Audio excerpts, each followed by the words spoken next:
ሙሌ በጣም ነው የማመሰግነው። በእውነት በጣም በዲቴል ነው የሄድክበት አጠቃላይ ታሪካዊ አመጣጡን እና በጣም አሪፍ ነው። እንዲያው አሁን ወሳኙ አሁን ያለው ወቅታዊ የኃይል አሰላለፍ ምን ይመስላል የሚለውንና አካባቢው ላይ ያለው የኃይል አሰላለፍ ምን ይመስላል በተለይ እንግዲህ የአልቡርሃንና በዚህኛው ደግሞ አርኤስኤፍም ያለበት ሁኔታ አለ። ላለፉት ዓመታትም ጦርነት ላይ ነው ያለ ሱዳን። እንግዲህ ከሁለት የመከፋል ፕሮባቢሊቲም በጣም ሰፊ ነው ያለው ሁኔታ። ከዛ በውጭ ደግሞ እኛ ጋርም በተያያዘ ከዚሁ ከኢትዮጵያ ጋር በተያያዘ የኃይል አሰላለፍ ሌላ እየተፈጠረ ነው እና እሱ ጋር ያለውን የኃይል አሰላለፍና እንደው እዛው ጋር አያይዘህ ከኛ ምንድነው የሚጠበቅ? እኛ በተለይ እንደ አማራ ሕዝብ ከፍ ሲል ደግሞ እንደ ኢትዮጵያ ምን አይነት ኃላፊነት አለብን? እንዴት ነው ልናየው የምንችል ይህን የኃይል አሰላለፍ የሚለውን ብታብራራልን። በጣም ጥሩ አመሰግናለሁ ዶክተር ደረጀ። በእውነቱ ይህንን ያህል የከበደ ጉዳይ በዚህ በወፍ በረር በፍጥነት ስለሄድኩበት አንዳንድ የሚከታተሉ ሰዎች ራሽ ካደረኩኝ ይቅርታ ጠይቃለሁ። ምናልባትም ቀስ ብለን አንዳንዱን ነጥብ እየነጠል የምናይበት ቀጣይ ፕሮግራም ይኖራል ብዬ ተስፋ አደርጋለሁ። የጠየካቸው ጥያቄዎች አድረስ ለማድረግ አንድ ፊት ለፊት መነገር ያለበት የአልቡርሃን ኃይል ነው የዚህን የኢትዮጵያን ወሰኖች ተጋፍቶ ጓንግ ወንዝን ተሻግሮ እስከ የኛ ሰላም በር የምትባለው ከተማ ድረስ ይህ ማለትም ከምድረገነት ወይም አደራፊ ጫፍ ድረስ ሱዳኖች ተስፋፍተውና ተንሰራፍተው ጥፋት ሊያደርሱ ቋሚ የሆነ ኢንፍራስትራክቸር ዝርጋታ የሚያደርጉ የቻሉት በኢትዮጵያ መንግስት ወይ ይሁንታ ነው ወይ እንዝላልነት ነው ወይም ደግሞ ለጉዳዩ ትኩረት ሰጥቶ መፍትሄ ለመስጠት ተነሳሽነት ማጣት ነው ወይም የአካባቢው ማህበረሰብ ጮቱን የሚሰማለት የማጣት ነው ወይም ደግሞ ካሁን በፊት ይደረግ እንደነበረው የቀደም የጠቀስኩት አካባቢ ማህበረሰብ የሱዳኖችን ጣልቃ ገብነት ራሱን ችሎ ተደራጅቶ እስከመመከት አቅም የነበረው ማህበረሰባችን ምን ነካውና ምን ሆነ የሚለውን ነገር ነው መዳሰስ እንፈልገው። የአልቡርሃንን መግለጫ ካሁን በፊት በሚዲያ እንደሰማችሁት እንደምናስታውሰው ይህንን ቦታ ያዝኩት በአብይ ትዕዛዝ ነው ያለው ቃል በቃል እንደምታስታውሱት ማለት ነው። በኢትዮጵያ መንግስት ፈቃድ ነው ቦታውን ያዙ ብሎን ነው የተባለው። የዛን ዘመን አካባቢ እንግዲህ 2020 እስከ 2021 ባለው ማለት ነው የውጭ ጉዳይ ሚኒስትርን ጨምሮ የተለያዩ በመካከለኛ ደረጃ ያሉ የኢትዮጵያ መንግስት ባለስልጣናት የሚሰጡት መግለጫ ሁላችንም እጅግ ያሳዝን የነበረና በጣምም ያሳስበን የነበረ ነው። ለዚሁም ይሄ አካባቢ ሰላማዊ በሆነ ዓለም አቀፍ ሕግን በተንተራሰ መፍትሄ እንሰጣለን የሚል ለኔ ሌላ ቃል የለኝም የለበጣ መልስ ነበር የሚሰጠው። ይህንን የሚያክል እጅግ ሰፊ መሬት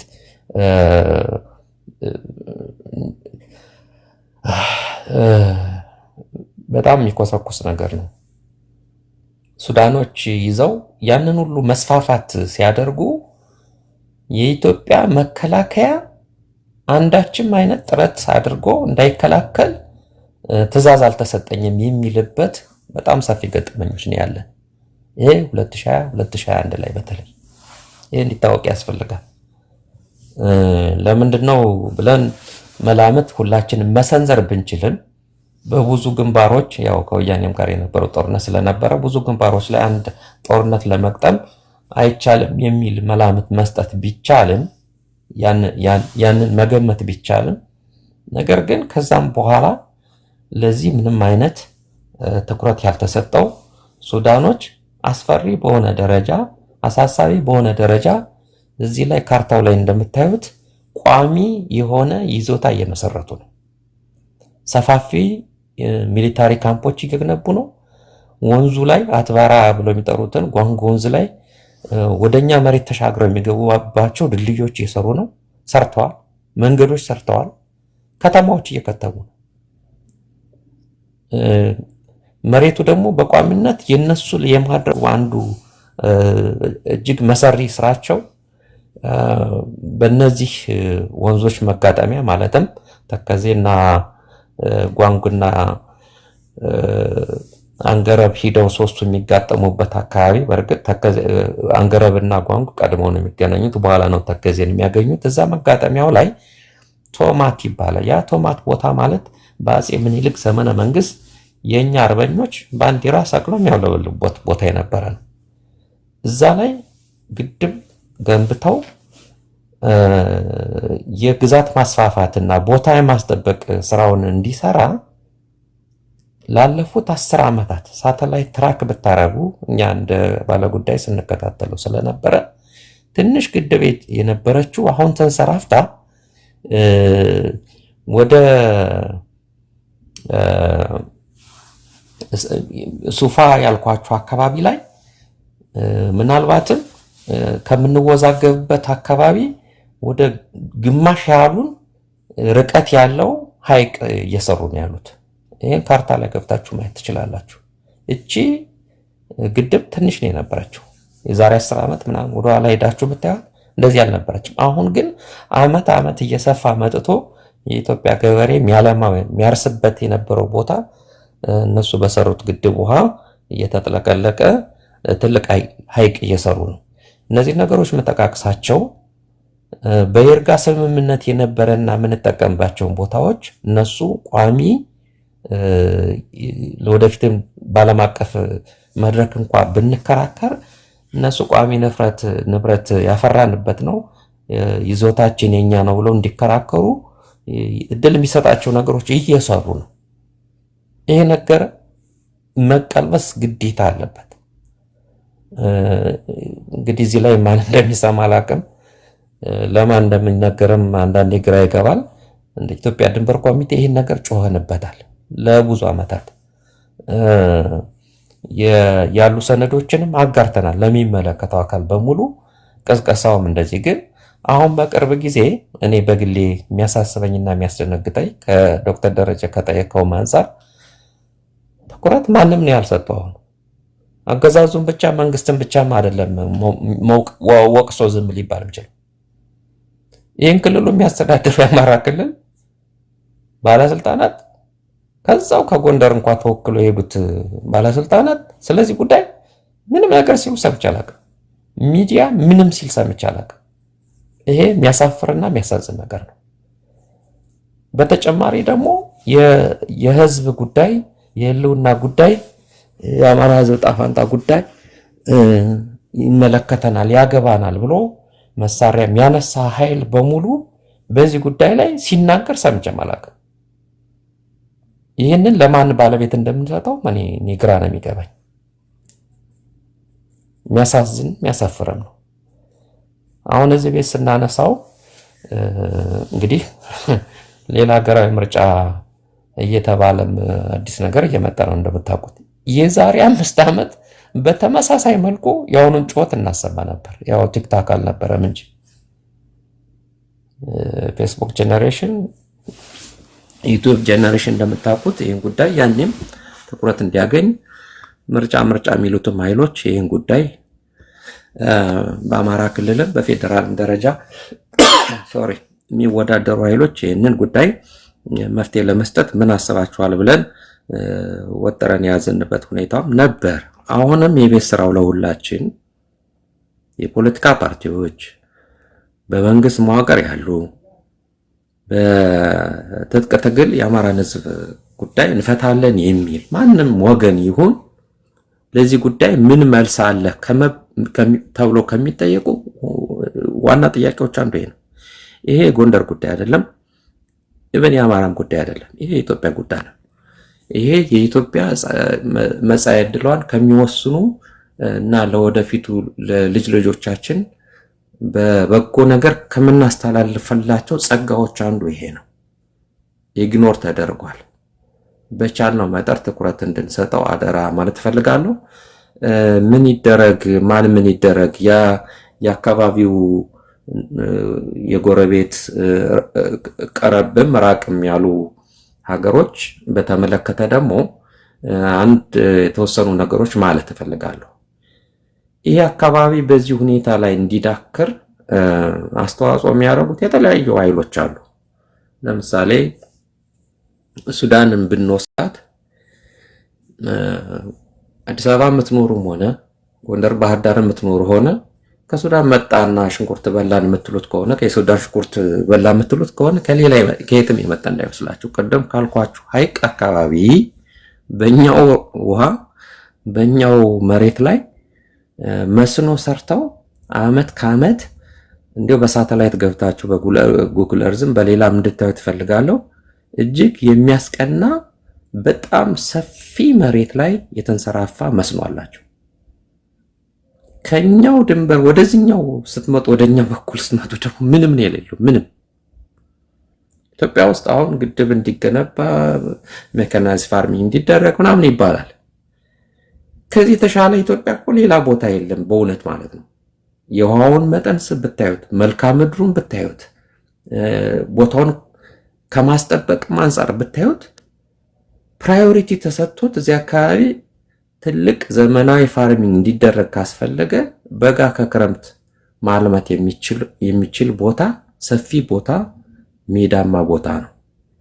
ይህን ነገር ትኩረት እንዲደረግና የሁሉም የቤት ስራ እንዲሆን እመኛለሁ፣ አስባለሁ፣ ማለት እገፋለሁ ሀሳቡ ማለት ነው። ግን ጥቂት ሰዎች በዚህ ጉዳይ ላይ ትናጋችን እንትን ስኪል ከምንጮህ ሁሉም ወጣት በተለይ የአሁኑ ዘመን ወጣት ዘመኑን ተጠቅሞ ቴክኖሎጂውን ተጠቅሞ ይህን ጉዳይ መጀመሪያ እውቀት ቢገበይበት ከዛ ውጤት እንዲያመጣ ቢወያይበት ተጽዕኖ ቢፈጥርበት ግፊት ቢፈጥርበት እመኛለሁ፣ አሳስባለሁ። ሱዳኖች ይህንን የሚያደርጉት ከዚች ከምላችሁ ቦታ በራቃችሁ ቁጥር በየትኛውም አቅጣጫ የሱዳን ቦታ ላይ የዛፍ ዘር የለም። በረሃ ነው፣ አሸዋ ነው። እዚች ቦታ እኛ ቦታ ላይ መተው ነው ልምላሜ ያለበት ቦታ ላይ ናቸው እንኳን የሚያዩት። በነገራችን ላይ የኢትዮጵያና የሱዳን ድንበር አይኑን ጨፍኖ ሰው እንዲሁ ማወቅ የሚችለው ምክንያቱም ስታዩት ልክ ኢትዮጵያ ድንበር ላይ ደኖቹ ያቆማሉ፣ ሱዳን ላይ የለም። ይሄ እንግዲህ በምን ታምር እንዲሆነ የሚለው እንተወውና የኛ ወሰን እንዲሁ አይታችሁ እንኳ በአይናችሁ መለየት የምትችሉት ነው የነበረው፣ ግን አላስከበር ነው። ሱዳኖች ይህን አካባቢ ሙጥኝ ያሉት አንዱ ለውሃውና ለመሬቱ ነው የሚለው፣ ለእርሻው የሚለውን ያዙልኝ። ሁለተኛ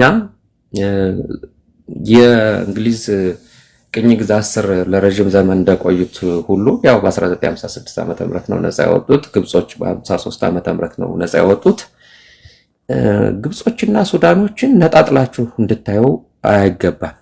አንድና አንድ አድርገን ልናየው የሚገባ ነገር ነው። ለምን? ስሪታቸው ተመሳሳይ ነው። መጀመሪያ ኦቶማን ተርኮች አንድ ላይ አድርገው ገዟቸው። አንድ አይነት ማንነት ደፍጥጠው ሰሩላቸው።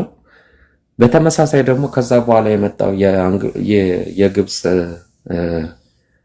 ቅኝ ግዛት በእነዚህ በሁለቱም ላይ በግብፅም በሱዳንም ላይ ተመሳሳይ በኩል ሁለቱን ጨፍልቆ የያዙበት ሁኔታ ነው ያለው። በተለያየ ሀገር ይዞታነት አይደለም እነዚህ ሁለት ሀያላን መንግስታት እነዚህን አካባቢዎች የገዙት ወይም ያስተዳደሩት። የሱዳን አፈጣጠር ታሪክ ዘመናዊ ሱዳን ማለት ነው 1956 ዓመተ ምህረት ስትፈጠር ታሪክ ሰነድ ወደ ኋላ ሄዳችሁ ብታዩ የሱዳን ፈጣሪ አባቶች የሚባሉት ሱዳን የምትባለውን ሀገር ሲፈጥሩ በግብፅ ቅርጽ እሳቤ እንጂ በሱዳን በራሷ ታሪኳን በሚዋጅ ይዞታ አይደለም። ማለት ለምሳሌ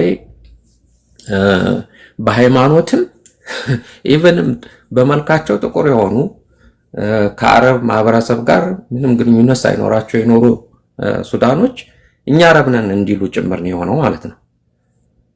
ኤንድ ሸሪያ ያለውን ደግሞ በሱዳን ላይ አወጁ ማለት ነው።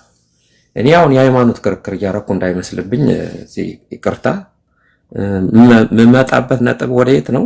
ሱዳንን ስትወስዱ በደቡባዊ ሱዳን ያለው አሁን ሳውት ሱዳን የሆነው አብዛኛው የክርስቲያንና የተፈጥሮ የሚያመልኩ ማህበረሰቦች ናቸው። ወደ ዳርፉር አቅጣጫ ስትሄዱ ደግሞ ዳርፉር ማለት ያው የፉር ህዝብ ማለት ነው። ፉር ራሱ ጥቁር ማለት ነው፣ የጥቁር ህዝብ ማለት ነው። እነዚህ ዳርፉሮች እኛ አረብ አይደለንም የሚል መነሻ ነው የጦርነቱ አንዱ ምክንያት። በነገራችን ላይ እነዚህ ጃንጃዊድ ምናምን የሚባለው አመጽ የመጣው ከዛ ጋር የተነሳ ነው። በእርግጥ ከዛ በኋላ ለተለያየ ፐርፐዝ ተጠቅመዋል። ወደ ሳውት ሱዳን ስትሄዱ ደግሞ ቀደም እንደጠቀስኳችሁ ነው። ስለዚህ ከሱዳን ነፃ ወጣች ስትባል የሱዳን መስራች አባቶች የአካባቢው ማህበረሰብ ሁኔታ ያገናዘበ ሳይሆን የግብፅን ኢሜጅ የተከተለ ሀገር ነው ሱዳን ላይ ወይም ሀገረ መንግስት ምስረታ ላይ ነው የገቡት ማለት ነው። የሱዳን ቀውስ በሙሉ የሚመነጨው ከዛ ነው። በነገራችን ላይ እንደምታውቁት ፕሮጀክቱ የግብፅ ፕሮጀክት ነው ብለን መውሰድ እንችላለን።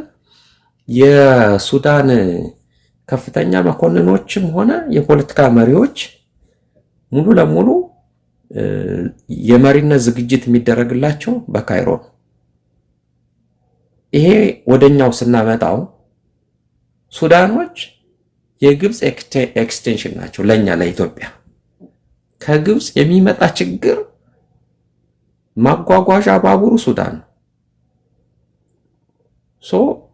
ሱዳን የግብፅ ፖሊሲ አራማጅ ወይም ተቀጽላ ብላችሁ መውሰድ ትችላላችሁ። በዚህም የተነሳ ግብፅ ከጥንት ጀምሮ እስካሁን ባለው የኢትዮጵያ ዘመን ረፍት የምትነሳን ሀገር ነች።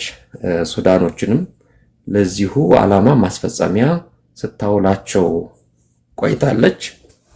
ከላይ ቅድም ይሄ ቦታ ላይ አሁን ቅድም የጠቀስኳችሁ ቦታ ላይ አንድ ቁልፍ ያለው ነገር የገለጽኩት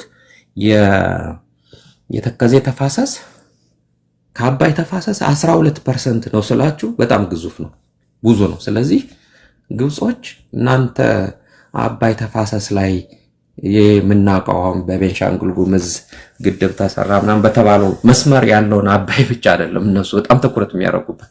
አንዱ ትኩረት የሚያደርጉት የተከዜ ተፋሰስ ነው። በዛ አካባቢ የሚሰጥ የኢትዮጵያ የቤት ስራ ከነሱ እንደሚመነጭ ምንም ጥርጥር የለው፣ ግልጽም ነው። አሁንም በቅርብ ወራት ወይ ሳምንታት በቅርብ ጊዜ ባለው ታሪካችን አሁን ባለውም ግጭት ቀጠናዊ ቀውስ የነሱች በደንብ እንዳለበት የሚታወቅ ነው። ይሄ ቋሚ ፖሊሲያችን ነው፣ የነሱ ቋሚ ፖሊሲያቸው ነው። በተለያዩ የኢትዮጵያ መንግስታት ይህንን ተመሳሳይ ነገር ያደርጋሉ፣ ሲያረጉ ቆይተዋል፣ አሁንም ያደርጋሉ፣ ነገም ያደርጋሉ፣ ወደፊትም የሚመጣው መንግስታት ላይ ያደርጋሉ። ወሳኙ እኛ እንደ ሀገርና እንደ ማህበረሰብ በዚህ አካባቢ ያለውን ዘላቂ መፍትሄ እንዴት ነው የምንሰጠው? እንዴ ሶማሌ እኮ ቅድም እንደገለጽኩት እስከ ድሬዳዋ ድረስ እስከ ሐረር ድረስ ዘልቃ ያንን ሁሉ ውድመት ስታደርስ በሀገር ደረጃ ዘመቻ ተደርጎ ነው የመጨረሻ እልባት የተሰጠው አይደለም። በዚህኛው መስመር የመጨረሻ እልባት የሚሰጥ ስራ ያስፈልጋል። የቋራ ገበሬ፣ የመተማ ገበሬ፣ የአርማጮ ጀግና መቀበሪያ ሆኖ መቅረት የለበትም። አካባቢ እንዲህ ገበሬ እኮ ዳር ድንበር መጠበቅ ቋሚ ስራው መሆን የለበትም። መጠበቅ ያለበት በሀገር ደረጃ ነው፣ በመንግስት ደረጃ ነው። የአሁኑም መንግስት ሆነ መጣውም የኢትዮጵያ መንግስት ሆነ የሆነ መንግስት ይህን እልባት እንዲሰጠው የኛ ውትወታና ይህን ነገር ስራዬ ብለን መያዝ አለብን ማለት ነው። አሁን በሰላማዊ ሆነ በኃይል ሆነ በመንግስት ደረጃ ሆነ በተቃውሞ ደረጃ ሆነ በሰብአዊ መብት ሞጋች ሆነ በጋዜጠኝነት ሆነ በምንም ደረጃ ያለ ሀገር ወደድ ኢትዮጵያዊ በዚህ አካባቢ እየተሰራ ያለውን ደባና እየመጣብን ያለውን ኪሳራ ለነገም መልስ ለመስጠት የምንቸገርበት እየተቀበረ ያለውን ፈንጅ እንድናመክን ስራዬ ብለን መረጃን ከመከታተል ከማወቅ ጨምሮ ግፊት ከማድረግ መፍትሄ እንዲመጣ ሁሉም ድርሻውን እንዲወጣ የሚገባ ነው። እንግዲህ በወፍ በረር ቸኮል ብዬ ያቀረብኩት ነው እንጂ ብዙ ሊያነጋግር ብዙ መረጃ እንድንለዋወጥ የሚገባ ቶፒክ ነው። ዶክተር ደረጀና ቤቱ እዚህ ያለው በሙሉ ይህንን ሳቀርብ በጥሞና ስለተከታተላችሁ በጣም አመሰግናለሁ። እንግዲህ በዚህ ሙሌ እንደው አንዲት ነጥብ ከመጨረስ በፊት እንግዲህ አሁን በአጠቃላይ የሱዳንን በተለይ አልቡርሃን በዚህ በአጠቃላይ በሉዓላዊነትን በመገርሰስ አሁንም ተቆጣጥሮ በመያዝ ከዛም አልፎ መሰረተ ልማቶችን በመገንባት ግድብም ትልቅ ግድብ እየገነባ እንደሆነ ነው ሲነግረን የነበረውና እንደው በኃይል አሰላለፍ ደረጃ እንደው ለአማራ ሕዝብ ታግላለሁ የሚል ኃይል ከዚህ ኃይል ጋር ቢሰለፍ እንደው በምን መልኩ ልትገልጸው ትችላለህ? አሁን የኃይል አሰላለፍ ከዚህ ኃይል ጋር የሚሰለፍ አካል እንደው ከአማራ ሕዝብ ጥቅም ከብሔራዊ ሀገራዊ ጥቅም አንጻር እንደው በምን ሊገለጽ ይችላል ብለህ ታስባለህ? በጣም ጥሩ። እኔ በጣም አጭር ፎርሙላ ነው ያለኝ። ወልቃይትን ጥያቄ በተመለከተ ቲፒኤልኤፍ ሙሉ ኃይሏን ተጠቅማ የማይገባትን በታሪክ የሌላትን በኃይል ተቆጣጥራ መከራ ያደረሰችበትን መሬት እና ማህበረሰብ መልሼ መከራ ከታለው ብላ ውጣ ውረድ ታች ላይ በምትልበት ሙሉ ኃይል ዝግጅት በምታረግበት በይፋ በምታወጅበት ወቅት ከቲፒኤልኤፍ ጋር የሚሰለፍ የኔ ወገን አይደለም። ይሄ ግልጽ ፎርሙላ ነው፣ ዛሬም ነገም ወደፊት ማለት ነው። ፒሪየድ። ሌላ ምንም ፎርሙላ የለኝም። በጣም ሲምፕል የሆነ ማከራከር ይሄ ማወዛግብ ነው። እኔ ማህበረሰቤን ካሁን በፊት ከፍተኛ ጭፍጨፋ በማድረስ የማቀው ዘመኔ ልኬን እድሜ ልኬን ወጣትነቴን ጭርስ ያረኩበትና ስንታገለው የነበረበት ስንት ወገናችን የብርሃን ጮራ ሳይ ትውልድ ሳይተካ የተሰዋበትን ጉዳይ ዲች ልናደርገው አንችልም። አሁን ይህን ነገር የመጨረሻውን ልባት እንዲያገኝ ማድረግ አለብን። ስለዚህ ይሄ እነሱ ጠላት ብለው ይጠሩናል። ቲፒኤልኤፎች በዛ ሀሳብ ዙሪያ ላይ የተሰበሰበ ማንኛውም ጠላት ብለው ይጠሩናል። እኛም በስማቸው እንጠራቸዋለን ማለት ነው። በዚህ ቦታ ላይ መጥተው ሊፈጽሙ የሚችሉትን ማንኛውንም ጥቃት ባለን ሁሉ መመከት ግዴታችን ነው። የምርጫን ጉዳይ አይደለም። ማይካድራን አንረሳም፣ ጭናን አንረሳም። በተመሳሳይ መልኩ በሱዳን በኩል አሁን ዛሬ ያነሳሁትን ሰፊ ሀተታ የሰጠውበትን ጉዳይ በተመለከተ ይህንን የጠላትን ኃይል የሚያግዝ ማንኛውም ኃይል የኔ ወዳጅ አይደለም ባጭሩ ማለት ነው። ይህንን የሚያዳምጡ በአንድም በሌላ ብዙ ወንድሞች እንዳሉ ገምታለሁ። በዱር በገደሉ ያሉ በረሃ ያሉ የአማራ ማህበረሰብ ጥያቄ ሊሰማ አልቻለም። ሰልፍ ወጥተን አልተሰማም። ድምፅ አሰምተን አልተሰማም። መልሱልን ብንል ተንቀናል። ምን ታመጣላችሁ ተብለናል። በራሳችን በቆረቆርናት መዲና እና ማጆሪቲ በሆነባት ከተማ አዲስ አበባ እንዳንገባ በዘበኛ እየተከለከልን እንቀጥል አንችልም። በኢትዮጵያ የተለያየ ጫፍ ላይ በማንነታችን እየተረገጥን አንኖርም። ልመናችን፣ ሰልፋችን ከንቱ ሆኗል። ስለዚህም ይህን ነገር መቀልበስ አለብን ያሉ ደግሞም ቲፒኤልኤፍ ሲመጣ ወረራ ሲፈጽም በመመከት ሚና የተጫወቱ አሁንም ቋሚ ስጋት ከተከዜ ማዶ አለና መሳሪያችንን አንፈታም ብሎ የነበሩትን በኃይል ለማስፈታት ሲሞከር አይሆንም ብለን ሁላችንም ተቆጥተናል። እነሱም ተቆጥተዋል። ከቤታቸው የወጡ ጠግበው አይደለም፣ ጸባጫሪ ሆነው አይደለም። ጠላት ቋሚ ጠላት ከዛ ማዶ እስከ ከባድ መሳሪያ ታጥቆ እንዴት እኛ መሳሪያ ፍቱ ተብሎ ይዘመትብናል ብሎ ተራ ገበሬዎች፣ ወጣቶች፣ ተማሪዎች፣ የመንግስት ሰራተኞች በረሃ ገብተዋል። ይህንን የምናውቀውና ማይካድ ሀቅ ነው። አማራ ክልልም የአስቸኳይ ጊዜያዊ አዋጅ ታውጆ መሳሪያ እንዲያወርዱ በዛ አዋጅ ስር የሚተዳደር ወይም የሚገዛ አካባቢ ነው። ይህ ፎርሙላ አልተቀየረም። በሁለቱም ሳይድ። ስለዚህ የሆነ ንግግር ተደርጎ ራሱን የሚከላከል አማራ እንዲሆን ግድ ይላል ማለት ነው። ተፈቀደም አልተፈቀደም ባይዘው ተፈቀደም አልተፈቀደም የፖለቲካ ስምምነት ተደረገም አልተደረገም ይህን እንዲያደርግ ይገባዋል። ለዚህ አዋጅ ባወጁ መሳሪያን እንጠቃችሁ ባሉ ስህተት እንደሆነ ታምኖበት አማራ ህዝብ ራሱ እንዲከላከል እንዲፈቀድለት ይገባል። አንደኛ ያ ከተፈቀደ ደግሞ ራሱ እንዲከላከል የፖለቲካ ውክልና እንዲኖረው መብቱን የፖለቲካ መብቱን ካሁን በፊት ማሾፊያ የተደረጉት ነገሮች ቀርተው በእኩልነት የተመሰረተ ጀኒዩን በሆነ ሁኔታ አሳታፊ በሆነ ሁኔታ ስቴቱ ፖለቲካው እንዴት ሪኮንስትራክት ይደረግ የሚል ጀኒዩን ኮንቨርሴሽን ግድ ይላል ብዬ አስባለሁ። እንደዚህ አይነት ነገሮች እንዲሆኑ የምመኘው ነገር ነው። ነገር ግን ይሄ ማለት ግን ከአማራ ማህበረሰብ ታሪካዊ ጠላት ጋር በቃ እነሱ ጋር ሆነን መፍትሄ እናምጣ የሚል የተሳሳተ መፍትሄ የሚያስቡ ወገኖች ካሉ ግን እኔ በዛ አላምንም፣ ትክክል ነው ብዬም አላስብም። እነዚህ ወገኖች ትክክለኛውን የጠራ መስመር የትግል መስመር ይለያሉ ብዬ ተስፋ አደርጋለሁ። ግን የምናዝንላቸው ማዝንላቸው ወንድሞቻችን ናቸው፣ ወገኖቻችን ናቸው። ክፏቸውን አንልመኝም እኔ በበኩል ማለት ነው። ወደ ዘላቂ መፍትሄ ግን እንዲመጣ ያስፈልጋል። ይሄ የፖለቲካ ጉዳይ ነውና ፖለቲካዊ መፍትሄ ይፈልጋል። በሽማግሌ ቄስ ምናምን በመላክ እንደዚህ ወይ በመካከለኛ ካድሬዎች በመላክ ወይም ደግሞ የፓርላማ ውይይቶች ምናምን ሲደረጉ ያችን አጋጣሚ ተጠቅሞ መልክት ከማስተላለፍ በዘለለ ጀኒዩን የሆነ ኮንቨርሴሽን ጀኒዩን የሆነ ኔጎሽዬሽን እንግዲህ መደረግ አለበት። ይህንን የማይፈልግ ከሆነና ለጠላት ተልዕኮ ያደረ ኃይል ከሆነ ከድሮ እናውቀዋለን።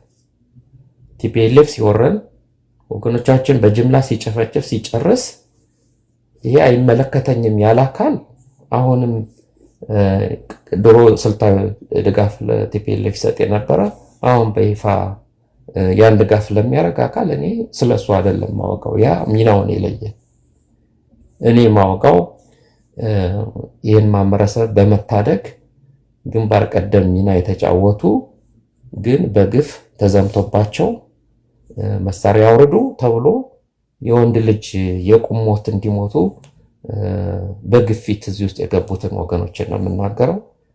የነሱን የተመለከተ ጉዳይ በእርግጥ ወደፊቱ ምናልባት መልክ ያለው ንግግር ልናደርግ እንችላለን። ግን ከጠየቀው ጥያቄ አንጻር ነው መመለሰው። ዶክተር ደረጀ የትርምስ ጊዜ ስለሆነ ሁሉም ቆሞ በሰከነ ሁኔታ ዘላቂ መፍትሄው ዘላቂ ጥቅሙ ምንድን ነው የዚህ ማህበረሰብ ያለበት ሁኔታ ተብሎ ሊመከር ይገባል። በሚሊዮን የሚቆጠሩ ወጣቶቻችን ከትምህርት ውጭ ሆነዋል። ይሄ ክልል ማህበረሰቡ እየደቀቀ ነው። ሰው ሰርቶ መኖር አልቻለም። ከቦታ ቦታ መንቀሳቀስ አልተቻለም። ይህንን የሚፈልገው ጠላት ብቻ ነው። በተለይ የአማራው ህዝብ የታሪካዊ ጠላቶች ከዚህ በላይ ሊያስደስታቸው የሚችል ነገር አይኖርም። ስለዚህ የጠላትን መደሰቻ መሆን የለብንም። ይህ ጦርነት በአንዱ አሸናፊነት በፍጥነት እያለ ሄደ እንደሆነ የምንገነዘበው ነው። ስለዚህ ከእንደዚህ አይነት መዳከር የፖለቲካ መዳከር በመንግስት በአገዛዝ በኩል ያለው ጄኒውን የሆነ መፍትሄ እንዲፈልግ ግድ ይለዋል። እኔ ጄኒውን የሆነ አተያይ አይደለም አየው በኔ ግንዛቤ ነው። ይሄ መቀየር አለበት። እውነተኛ የሆነ የዚህን ማህበረሰብ እውነተኛ ችግሮች የሚመጥን ንግግሮች ተደርገው ወደ መፍትሄ መምጣት አለበት። ተገፍቶ ወደዚህ ውስጥ የገባውም ወገናችን እኛ ወንድሞች ዘለቄታ መፍትሄ ከጠመንጃ ባለፈ እንዴት ማምጣት አለብን የሚለውን ለንግግር እውነተኛ ንግግርና የተሟላ ለውጥ በሚያመጣ መልኩ እስካለ ድረስ ወደኋላ ማለት አለባቸው ብዬ አላስብም። ምክንያቱም አልቲሜትሊ የፖለቲካ ኔጎሽዬሽን ግድ ይላል ለዚች ሀገር ብዬ ነው ማስበው። እንግዲህ ከሞላ ጎደል ያለኝ ምልከታ ይሄን ይመስላል። ዶክተር ደረጀ ሰጠኝ ድል በጣም በድጋሚ በጣም አመሰግናለሁ። ምናልባት አንድም ሁለት የቀረ ጥያቄ ካለ ግን ከዚህ ከጉዳዩ ጋር ተዛማጅ የሆነ መመለስ ይችላል። በሙሉ ጥያቄዎችን ነው የመለስክ። በጣም ጥሩ ነበረ። በጣም አመሰግናለሁ። ጊዜንም ስለሰጠና አብረንም ስለቆየ በጣም ነው የማመሰግነው።